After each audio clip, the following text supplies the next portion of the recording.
Hello, thanks for coming today. My name is Phil. I'm going to be talking a little bit about LoCode to ProCode. Originally I wrote these slides as trying to take a single item and take it through, so taking like a flow or something like that and eventually turning it into a function app or what have you. But as I was writing the slides, they became something a little bit different. More of a kind of a, as a consultant, how do you tackle things, or what things do people kind of never seem to bring up, and to an extent, sort of, you work with your juniors or something like that, what do you never get told about the Dynamics, the Power Apps platform? So that's kind of the history behind it. I originally wrote it about 18 months ago. I never got to do the talk, and so about 2 weeks ago when I was told I was going to do this, I started going through it, and like all things in Dynamics, it's like, oh look, ALM, that was in all in preview, and now it's all kind of out there and part of the product. And so forgive me, it's sort of, there's going to be bits and pieces in here, and you're probably going to go, well, why isn't he talking about this? And I've seen this in preview and stuff like that. I'm going to try and keep the flow going, but if you think I've missed out on anything, come talk to me at the end. Maybe I can update the slides and it'll be better next time. So yeah, this is me. Fine grey hair. I work for a company called FormusPro. We're partnering today with Patsy, and they've been very kind to let us have this slot. I've been there a couple of years now. I've worked for them before as a contractor, and like I say, I've been in Dynamics since 2009. Originally as an ASP developer back in the day, and sort of VB and V3 and all that kind of stuff, Visual Basic as it was. And there's my blog. So the blogging stuff is generally, I don't know how you guys kind of try and keep a track of things in sort of Dynamics world.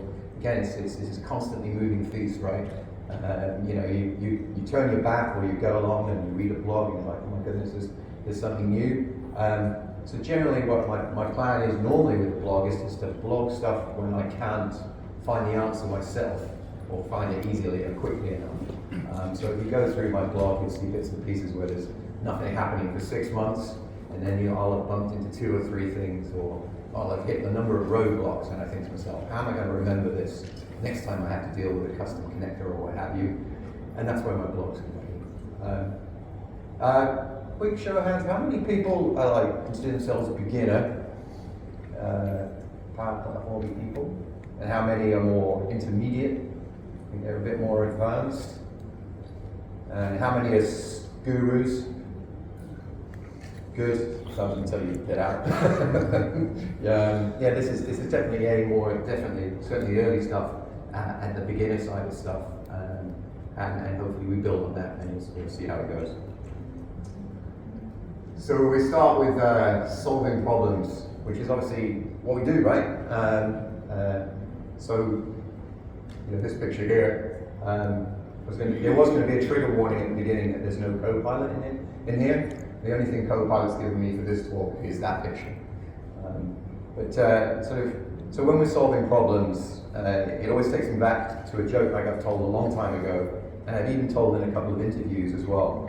And it's about a guy who's flying into Seattle, Washington, and he's got to get to the middle of Seattle. And he flies into the airport and he lands, and he's going to get a helicopter to take him into the middle of Seattle. So he jumps in the helicopter and up it goes. The pilot's like, yeah, no worries, we're going to be there in 2 minutes. He's flying along, and suddenly the fog comes in. The pilot's like, I don't know where I am. The instruments aren't behaving.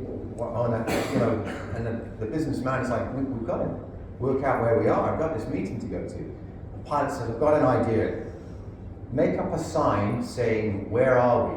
And what I'm going to do is I'm going to fly up to a building sticking out in the fog, and we're going to hold that up to the window, and they're going to tell us where we are. And the businessman goes, it's a great idea, okay, we'll do this. So they fly up to a building, and there's all these people inside, and the businessman puts up the sign and says, where are we? And all the people run around inside the building, and a minute later they come up with a sign, and the sign says, "You're in a helicopter." And the guy goes, "Well, what use is that?" He turns to the pilot, and the pilot goes, "I know exactly where we are." And the pilot puts a stick, and he gets into the middle of the town very quickly. And then, the businessman gets out, and he goes, "So, how did you work it out from that sign? It was useless." And the guy goes, "I knew we were at Microsoft." And the guy goes, "What do you mean? How was that Microsoft?" He goes, "The answer was technically accurate, but completely useless."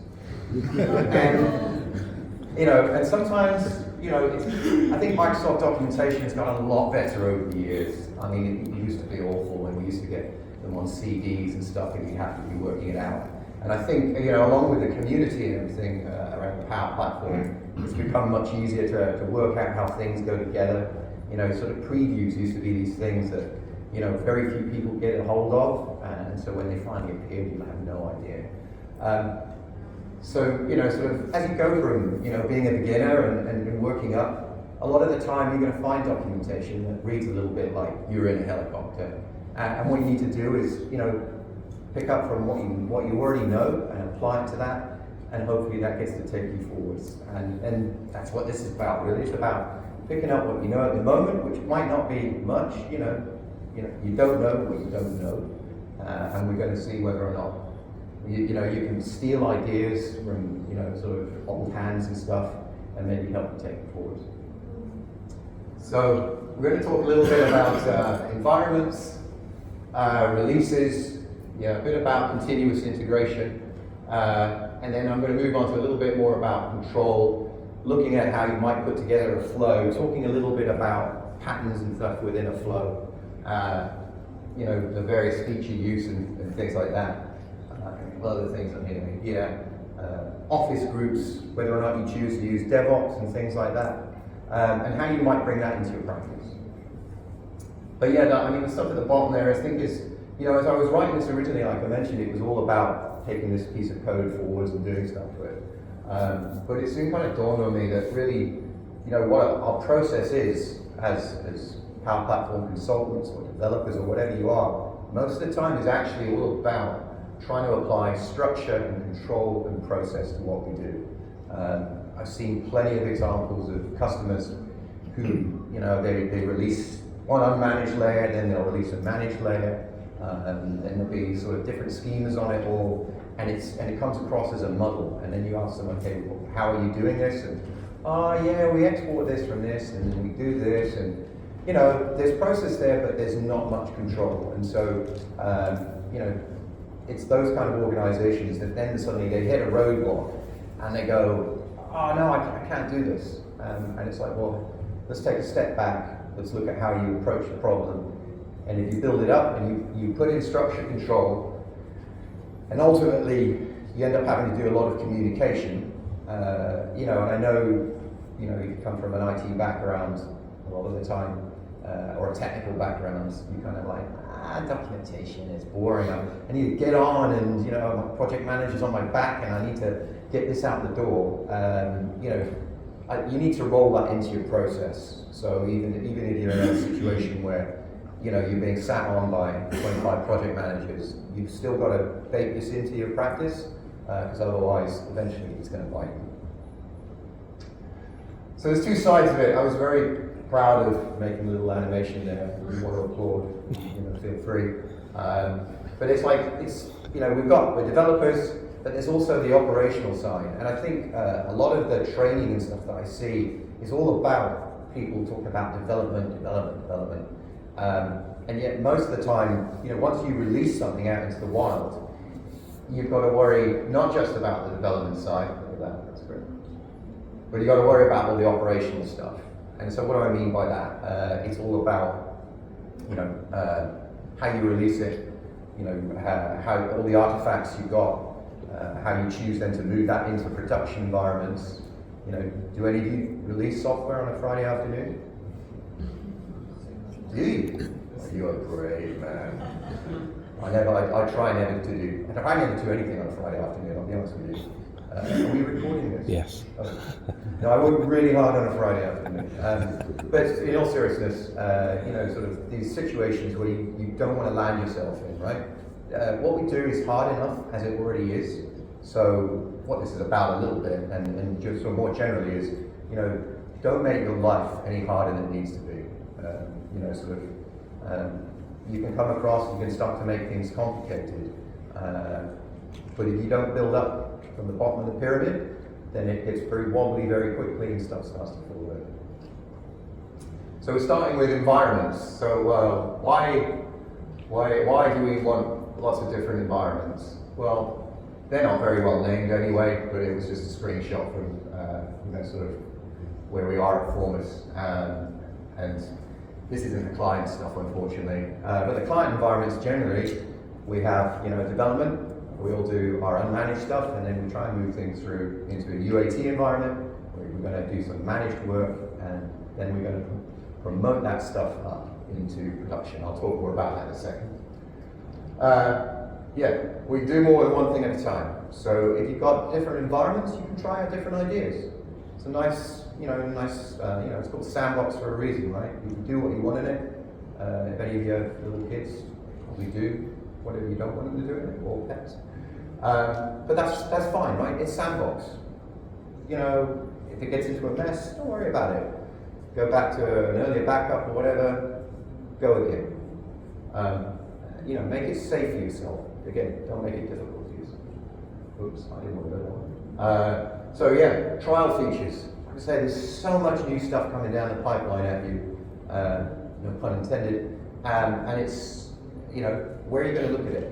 You don't want to be looking at preview stuff in your production environment.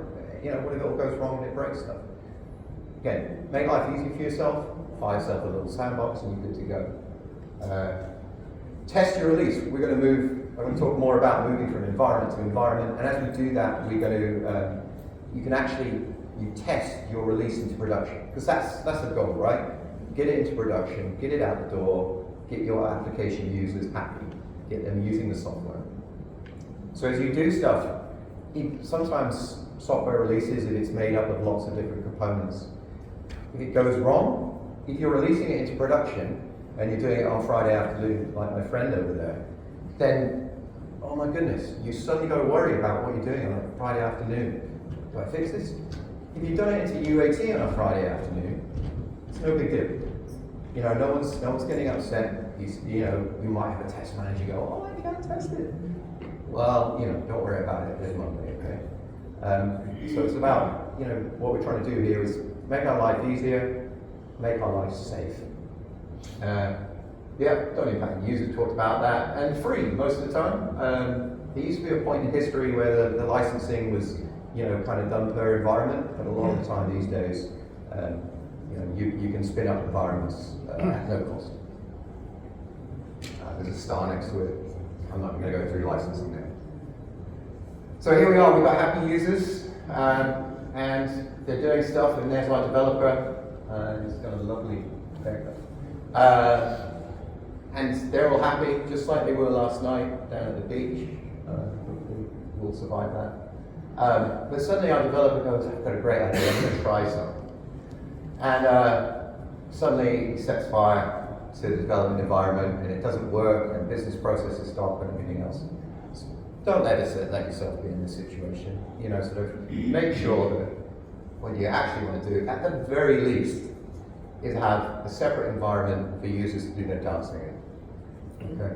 And then your developer can continue to do things. I think the fire's gone out, and then eventually we're going to talk about how we move that software and move it across into our production environment in a safe fashion.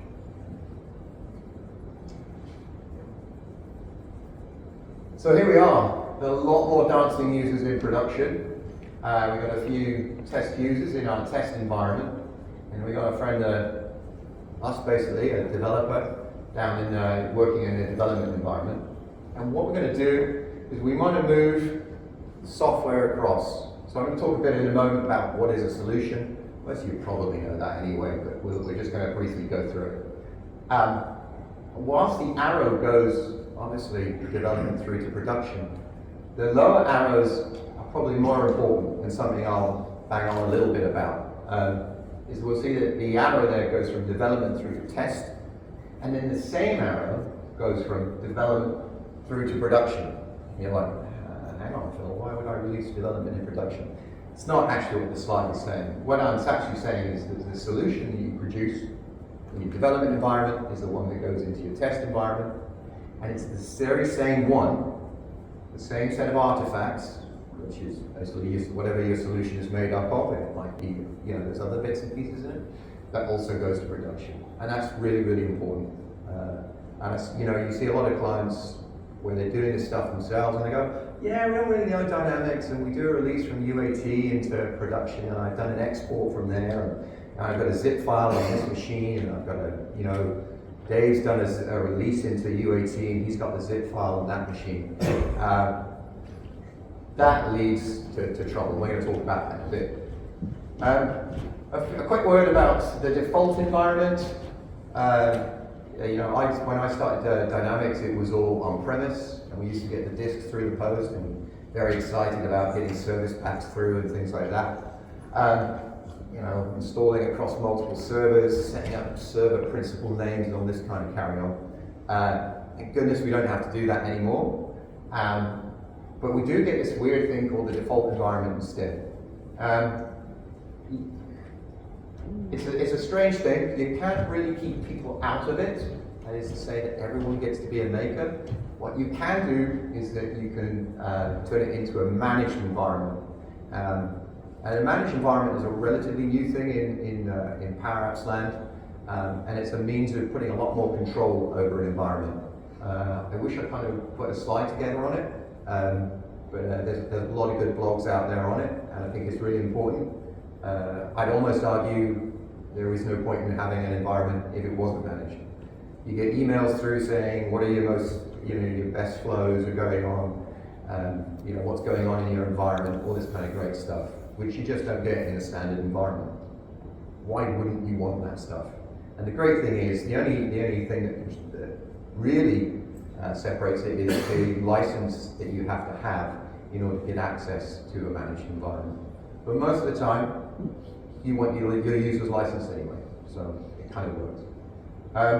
So what you can do to make life a little bit is you can rename your default environment. So instead of it being this weird thing, brackets default, turn it into personal growth.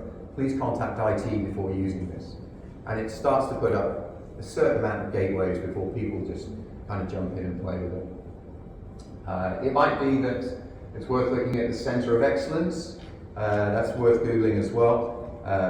And also the use of data loss policies. Data loss prevention policies. And so that allows you to control the type of connectors in use either in an environment or at a tenant level. And that's another great way of controlling what people do. You don't want people diving into your environment, into your default environment, dragging data out of another environment that they've got access to, and being able to send it through Excel or any other connector that you've got. So have a look at that, think to yourself, okay, how do I prevent people from doing this? And it's there at the end of the day to host apps created from things like SharePoint and stuff. Next up, Office 365. This is a funny one too. I don't see a lot of people sometimes in environments using this. You get all your Office users out there and they're suddenly there as users in your system. Why are you using the Office groups? So the teams that you've got in Dynamics can be synced with your Office groups. And so the bonus here again, it's that whole thing about taking the weight off of your shoulders and putting it on somebody else. So most of your organizations have probably got ops teams and things like that, and they're going to be going, they know their way around Office, they know their way around Entra and things like that. Great, use them. Because then that's one less job that you have to do. You can see how all these slides are already. You create a group in portal.office.com, and I guess you get the idea of that group from portal.azure.com. You no longer have to do that step. They've updated it. I mean, it's a constant thing. If you go to Dynamics, You'll look at something, you know, whatever it was 3 months ago when suddenly there's a buttons up the top for managed, unmanaged, and all. I was like, where did this come from? It's constantly on the move. You just have to stay on top of it. So solutions, I mentioned we're going to talk about these things. So what is a solution? It's a collection of the work that you want to push through to the other environments. They're basically, they are zip files. If you extract the zip files, you can see what's in them. There's going to be assemblies if you've done some plugins. You know, every other component that you need as well. Dirty big fat XML files. These days, obviously, there would be JSON. The trick is, obviously, back when Dynamics was put together, XML was the choice at the time, and it used to be that before solutions, you'd actually have to export the XML yourself and actually manually edit it, and so it's been that would have been it was a painful, miserable way of doing things, and it certainly slowed down development. So solutions made a huge difference. You need to export a solution, which is fairly self-explanatory. But I think this is the item I mentioned before, and I'm going to repeat it again, is that the environments, they need to stay in sync. So that solution, once you've moved it across into your test environment, you want to take the same set of artifacts and move that across into your production environment. And we've got a couple of little options at the end there: unmanaged, managed, and patches. So recently, I don't know, anybody keeps up and watches Scott Duro's videos? Really worth checking out. Scott Duro is a lovely guy. I almost got stuck in a toilet with him one time. If we have a drink later, I'll tell you all about it. And so he does a lot of, you know, talks to people like Sean MacArthur and people like that who work at Microsoft. And so, although the same set of behaviors effectively happen, you take a solution and you move it across environments, the underlying plumbing has changed a little bit lately. So we're going to talk a little bit about that in a second. Let's move on. So, unmanaged versus managed solutions. There was a point probably 2 or 3 years ago where there was still a lot of people going, no, we've always done unmanaged, we want to stick with doing unmanaged. And I'll be honest with you, there was a point I was like, yeah, it makes my life so much easier. I've missed something in maybe in UAT, I'll just go in and I'll change it in UAT. But I think it leads to kind of cowboy behaviors, and it's led to stuff in the past where we've had clients jump into UAT environments and start to do things. And when they start to do things and you then try and take a release and move it forwards into your production environment, they go, well, what about the changes I made in UAT? And you're like, were they in the solution? And you're like, no. So all of a sudden you're there struggling with having control over your environments. And so I'm going to hark back up to the first slide where we talk about structure and control. And that's what this is all about, really. Yeah, I put manage maybe suitable star, and I left that in there despite sort of, there's a document there. We'll make sure these slides are available. You know, get in touch with LinkedIn, and I think you can get them, I can email them to you or whatever. But there's a great document there by a guy called Phil Hand, and that's where I stole that image from. And it's a little bit, I put money on it, he wouldn't put that out now. It was written in 2019. This is how your solutions are going to land in your environment. So the situation you're going to find here is that if you make changes in that unmanaged layer, the user is going to see that behavior. But the great thing about using managed solutions is that you can delete that unmanaged layer. So you can find a component, you can see that someone's played around with it, and you can kill it. And then that way, you have control over that environment again. And ultimately, that leads to repeatability and making sure that your software behaves in the way that you want it to behave, and nobody else can come along and cowboy on it. That's the video, it's the Scott Duro video there. I recommend watching that. There's a couple of sections in it where they talk about how it goes together. Historically, there's something called patches. So the Phil Hand document talks about solution segmentation. And so if you've got a solution, traditionally you could put a load of stuff in it, and eventually it would get so big you would end up having timeouts when you were trying to move it between environments. There's been a change to the way that originally they would go, okay, what you can do is you can release tiny little patches, so sections of these, and they would all end up in the same solution layer. And I've used that very successfully in a lot of jobs. And the great thing about it is that if I release something into UAT and the testers go, no, it's awful, it's ruined everything, I can delete just that patch, and then it's as if I was never there. And so there's a lot of power in there. Whereas a lot of the later ALM stuff talks about, these solutions, and although they've done clever stuff to make it faster, you're still releasing an entire software layer. And so if you wanted to back stuff out, it's not easy to do so. So I still see a lot of power in patches, and I highly recommend them still, although I do see bits of the Microsoft documentation saying, we don't necessarily think these are so good anymore. They're not going anywhere, they're not being deprecated, so, in that respect, perfectly safe to use. Okay. So, it doesn't have to be automated. So your continuous integration doesn't have to be automated.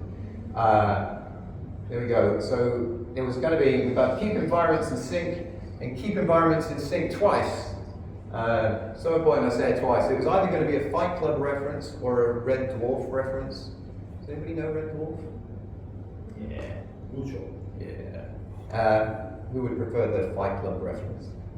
Yeah, so important. Anyway, really important. I can't say it often enough. If that's the one thing you take away from this, is make your life easy, keep that UAT environment tidy, and make sure you control what you push it. Yeah, release from dev. Don't. I should put that in red. Don't export from UAT to production. You're going to end up with environments out of sync. Yeah, do keep your zip files.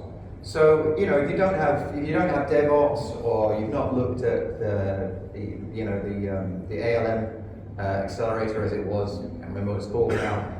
If you don't have that, fine, keep your zip files somewhere, and you could have like a Teams channel, and then you can keep them all in there, and then you know exactly which file's gone where and when it happened, and you can keep a track of things. It's really important. And last but not least on this one, dependency hell. So if you end up moving stuff between environments out of order, you can get into a situation where a solution won't want to import. I don't know how many of you have had that situation before in your life. If it happens on a Friday afternoon, it can ruin your weekend. So again, don't release on a Friday afternoon, or if you do have to release on a Friday afternoon, make sure it's done in a consistent fashion. So either keep those zip files and do it manually, if you don't have the skills or you don't want to dive across into something like DevOps, but do keep a process, keep it consistent, record it, and communicate it with everyone. It's really important. So tools to assist this stuff. So if you're doing it manually, I think a Teams channel is great. It's separate from, you've probably got other project chats and things like that, or jokes or whatever you talk about. It's great, I think, to have a release channel, because you can say, okay, there are manual jobs that I might need to do as I move between environments. Trying to think in terms of what manual jobs you might need to do. I don't know, sometimes I'm moving things across, and you'll do it in UAT, and you'll see that a process or a cloud flow hasn't switched on for whatever reason. Or it does move the first time, and you need to update an environment variable, because it's talking to something else. These kind of jobs, write them down, and then when you do them in UAT, and you go, oh, I've forgotten this, and the test has done it, and this doesn't work, fine. Record it there, and then when it comes to production, your life is easy. I hope. So with these conversation notes, there's a planner tool in Teams, and where I mentioned we're using patches, and so my colleague is like, you can just drag and drop these across. So when I do the release, I know what's happening in terms of what's in the release, So there'll be a few notes in there. There might be a little bit of chat on the channel. And it's like, it's easy. There's one place for the answer, and that's great. Really, really useful. So recommend it if you're not going automated. Even if you are going automated, this is really handy. So continuous Power Apps deployment. Yeah, so I mentioned managed environments earlier, and this is, it's no longer called, it's Power Apps Pipelines. What's the ALM accelerator? And it's great. Once you, it's really easy to set up. All the environments you want to drive bits of software between, they all need to be made managed. Once you've done that, then you can have a control environment that basically says, okay, I want to move such and such a solution, my dev over into my UAT environment. And you get this great visual look at it. So here we go, we've got development moving across into my test or staging environment. It is really easy to set up, and it takes not a great deal of sort of technical nous to make it go. So yeah, absolutely excellent, I think. The only downside is that when you do things, for example, in DevOps, you can do lots of other stuff. You can take your zip file, you can put it into source control, you can extract the contents, unpack it, repack it, all that kind of stuff. I'm not necessarily going to go into a lot of detail on that now, because you're then starting to get into big stuff about ALM. I think Jonas Rath is doing a talk about ALM at 12:15. I highly recommend listening to him. Probably all of you have used this XML builder, and a lovely bloke as well to boot. So here we go. It doesn't have to be automated, but it's much easier and much cleaner if you do use automated tools. So if you're using DevOps, again, if you're a small organization, it's not going to cost you anything if you're a small number of users. So don't worry about it. You know, if you can keep the costs down, then no one's going to give you a hard time about that. But it's going to make your life easier once you get it rolling. The downside maybe is that you're going to have to be a little bit more controlled. So it might be that you're like, oh, I've got this layer of solutions and this layer of solutions and all the rest of it. And sometimes I release in this order because I want, say, the behavior of this solution to trump the behavior of another solution.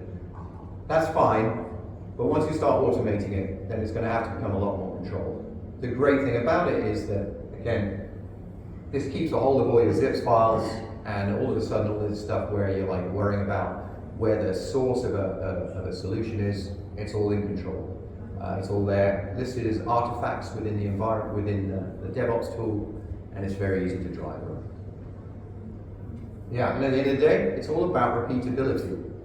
You know, there's an argument to say, well, isn't that a bit boring? But no, I think, you know, sort of you really do need to focus on making sure that this stuff runs like clockwork, because otherwise, eventually you hit a roadblock and you get people shouting at you, and you might get angry clients, and angry clients then might not pay bills. So solutions again. Yeah, I mentioned the talk that Scott Duro does. It's changing slightly now. So it used to be that an update solution would just get bigger and bigger, and would take a long time to move across between environments.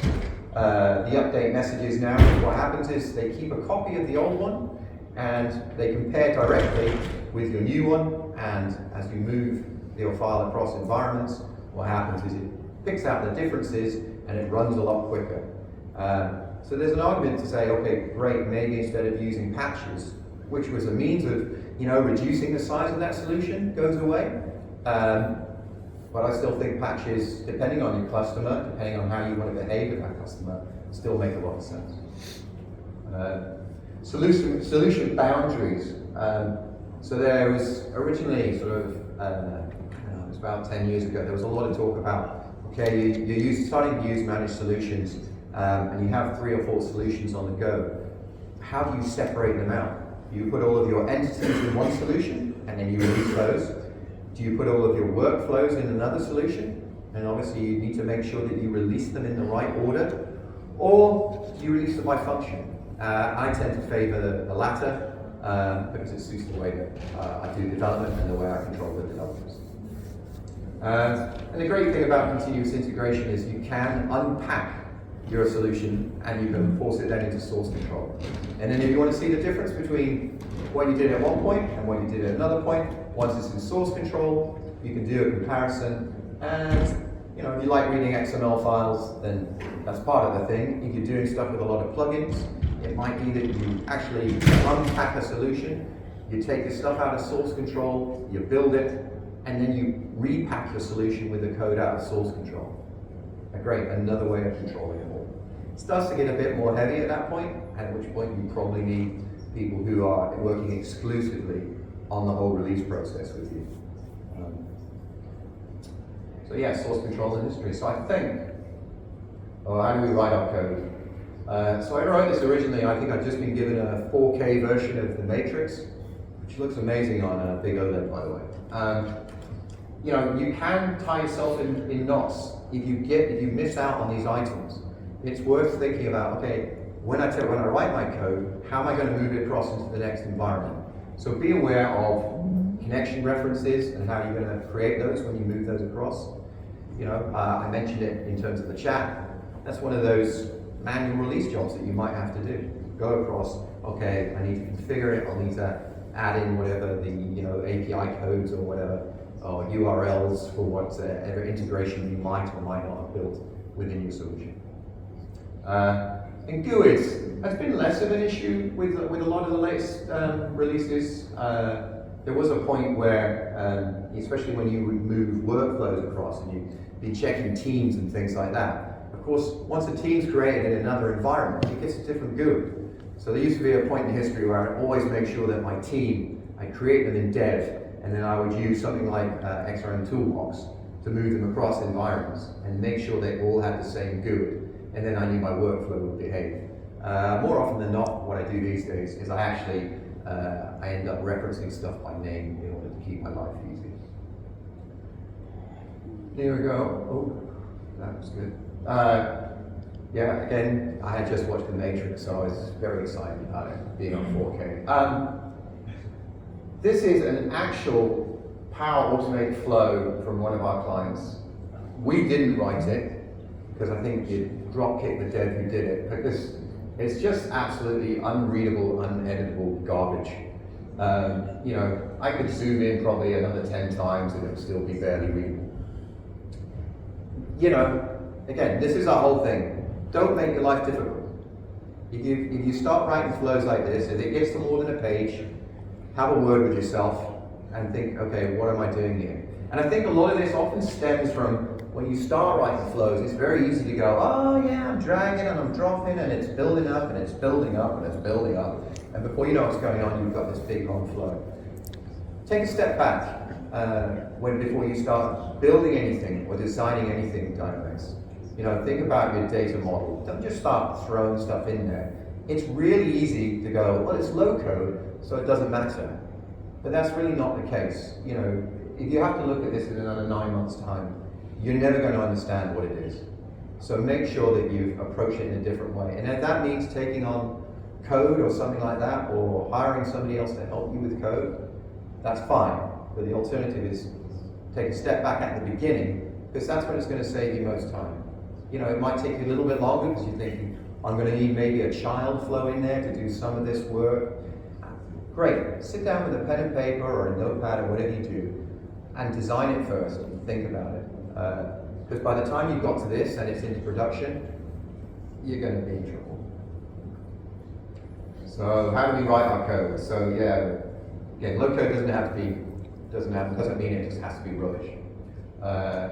When we're going to jump into a quick demo, because I'm looking at the time, and we're going to show a little bit about how some of this stuff might look. So,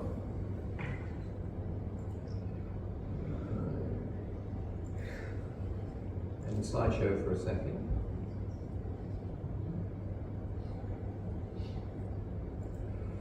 So here we have, we've got a test app. And as you can see, it's pretty moronic. It's I haven't even bothered renaming the groups. And we've got an account. But the fields I'm actually interested in showing you are over here. So what I'm doing here is I'm triggering a couple of flows. Sometimes I used to, when I started out with flows and workflows and things, I'd be using like Booleans and stuff to go, when this goes from yes to no, I'll trigger something. But I find with Power Automate it's much easier if I'm triggering something just to trigger off a date change. And then I don't have to worry about resetting it back to being false or any of that kind of stuff. So what this is going to do is this is going to trigger a change. And I'll show you the flow in a second, so let's save that. And whilst that's saving, I'm going to show you the flow that triggers. So it's this trigger here.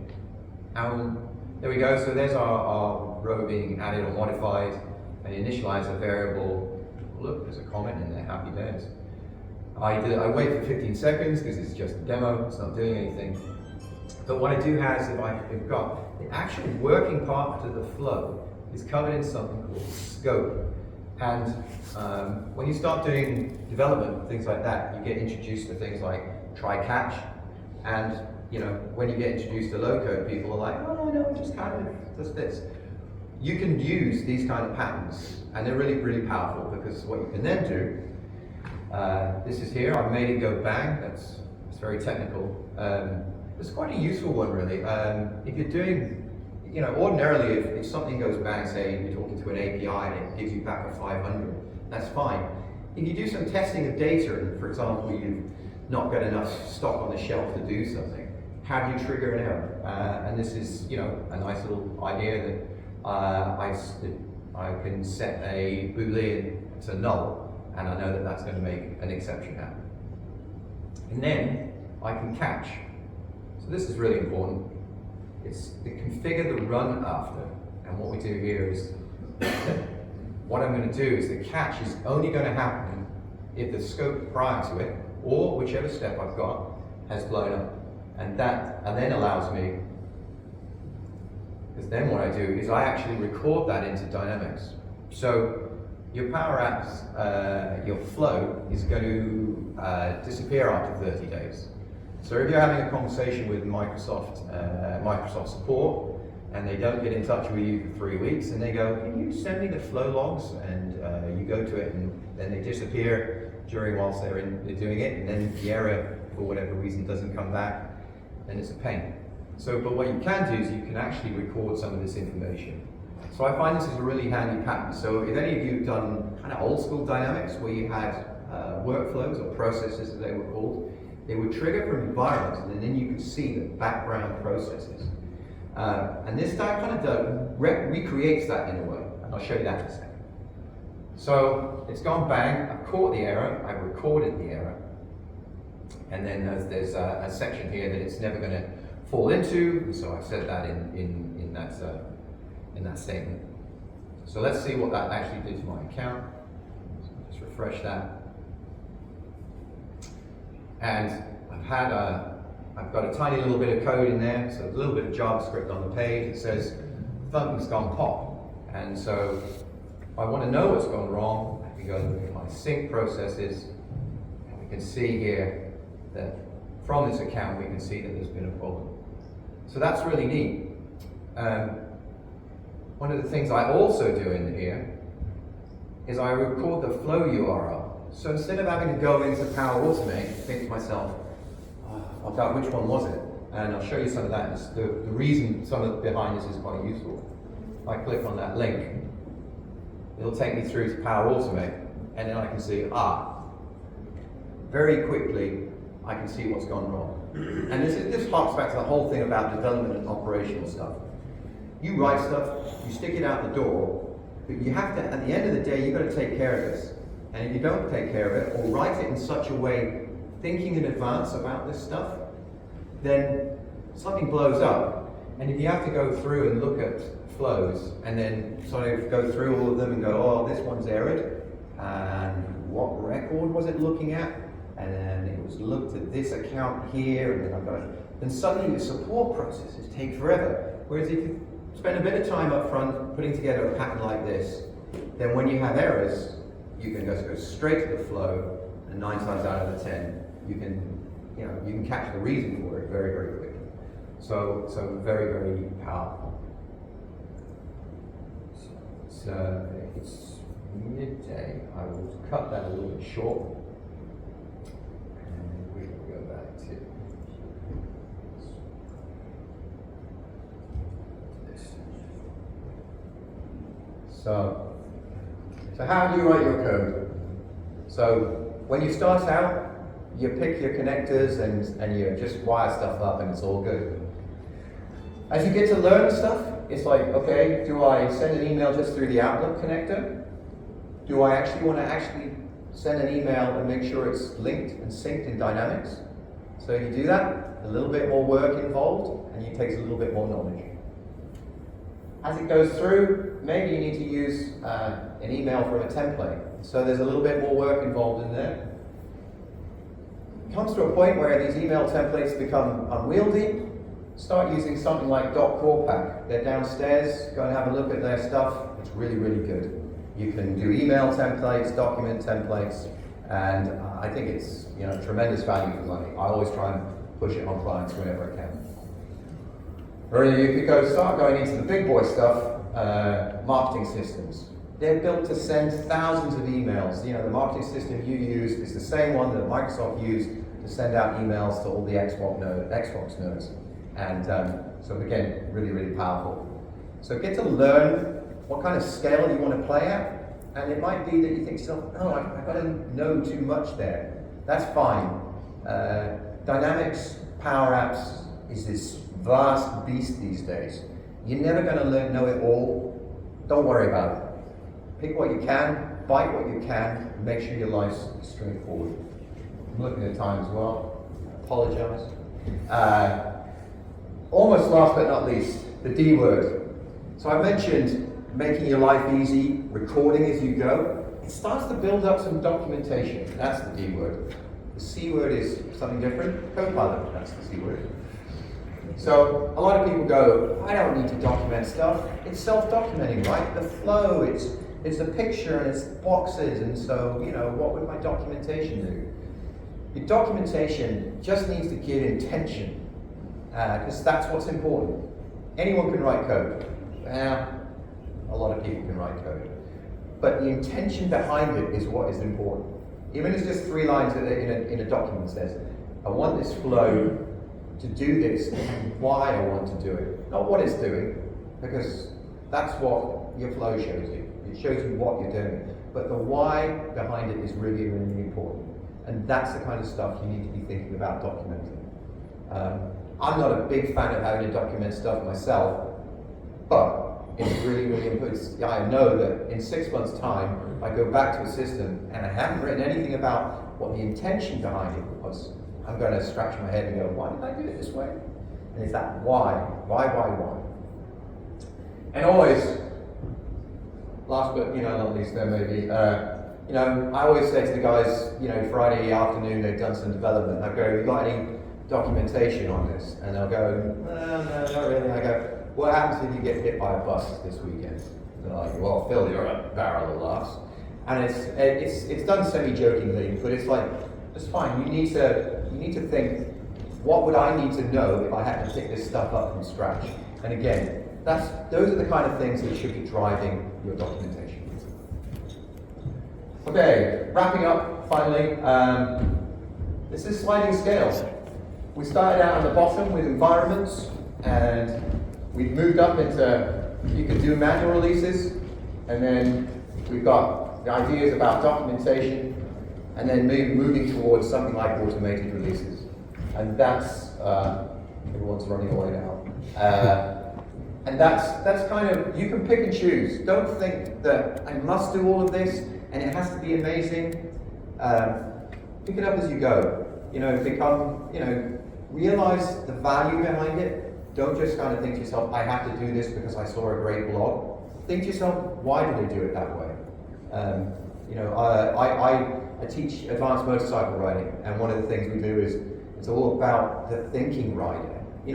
Don't just do it because you know, I'm not sure why I do this. I always do this. Think about why you're doing it and what you want to get out of it, and hopefully, you know, you can start to pick up some of these ProCode ideas, and they'll make your life easier. And thank you very much for listening. I appreciate I've gone on a little bit. If you've got any questions.